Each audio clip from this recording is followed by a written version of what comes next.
بھٹو کا تو ایک اور جرم بھی تھا کہ اس نے ایٹم بم بنانے کا اعلان کیا تھا، چاہے ہمیں گھاس کھانا پڑے ہم ایٹم بم بنائیں گے.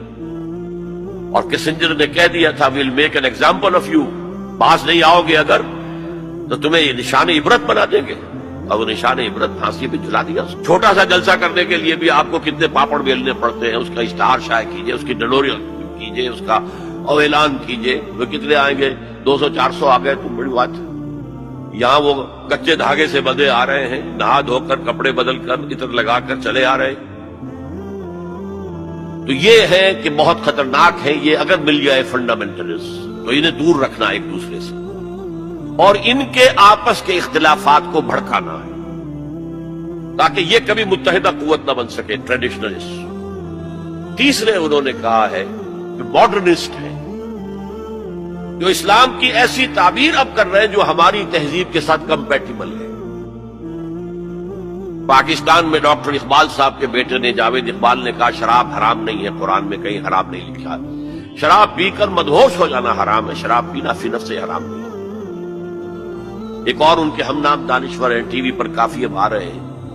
انہوں نے کہا اسلام میں کوئی پردہ نہیں ہے، تو کلچر تھا، وقت کا کلچر تھا عرب کا، اس کا کوئی اسلام سے تعلق نہیں.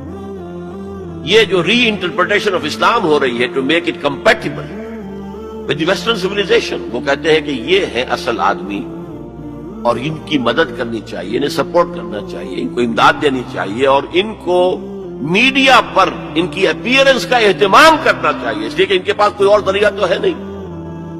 مسجد میں کون گھسنے دے گا انہیں؟ وہاں کون ان کے پیچھے نماز پڑھے گا اور کون ان کا خطبہ سنے گا؟ جوتے لگ جائیں گے. لہذا ان کو جو ہے میڈیا پر لاؤ، اور اس پر عمل ہو رہا ہے. اور آخر اس نے کہا جو خالص سیکولر مسلمان ہے وہ تو ہمارے ہی ہے، اس میں تو کوئی اشکال ہی نہیں ہے. جو یہ سمجھتے ہیں کہ اسلام نام ہے نماز روزہ حج زکوٰۃ کا، عقائد کا، کچھ رسومات کا، عقیقہ ہے، شادی میں ایجاب و قبول ہے، مردہ کو دفنانا ہے، کفنانا ہے، بس یہ تو کرتے رہیں گے، ہمارا تو کوئی ان سے جھگڑا نہیں ہے. باقی وہ اس کو کوئی سیاسی نظام، اس کو کوئی معاشی نظام، کوئی معاشرتی نظام سمجھتے ہی نہیں، سیکولر ہے. لہذا ان دونوں طبقات کو سپورٹ کرو اور یہ جو دو طبقات پہلے ہیں ان کے خلاف جدوجہد کرو. یہ ہے موسٹ ریسنٹ پالیسی ایڈوائز جو دی گئی ہے امریکہ کی حکومت.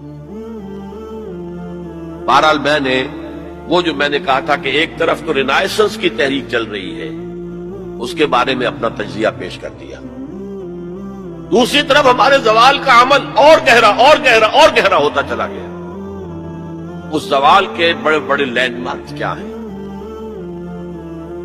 1967 وار میں عربوں کو ایسی ہزیمتناک شکست ملی ہے، ایسی ہزیمتناک شکست کہ شرم سے سر جھکائیں قیامت تک، تب بھی وہ داغ نہیں دھویا جا سکتا. ہاں مصریوں نے دھو دیا تھا 1973 کی جنگ میں، لیکن اردن، شام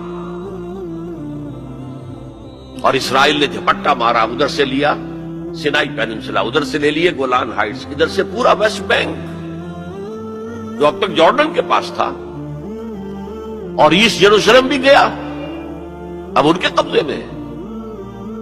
فرام 1967 یہ عالم عرب کے اعتبار سے یہ ہمارے زوال کا ایک بہت بڑا لینڈ مارک ہے.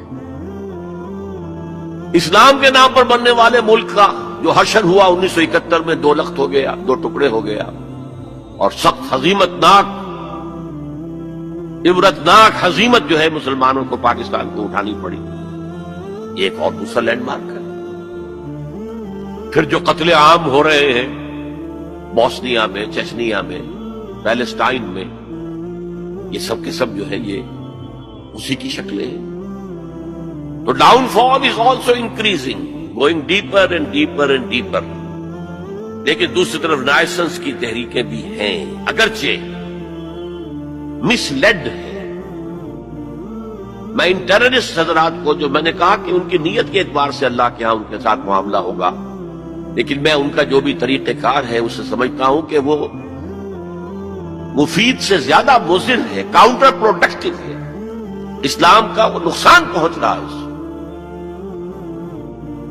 اور میں انہیں کہتا ہوں مس گائیڈڈ میزائلز. ایک میزائلز ہوتے ہیں گائیڈڈ میزائلز، یہ مس گائیڈڈ میزائلز ہیں.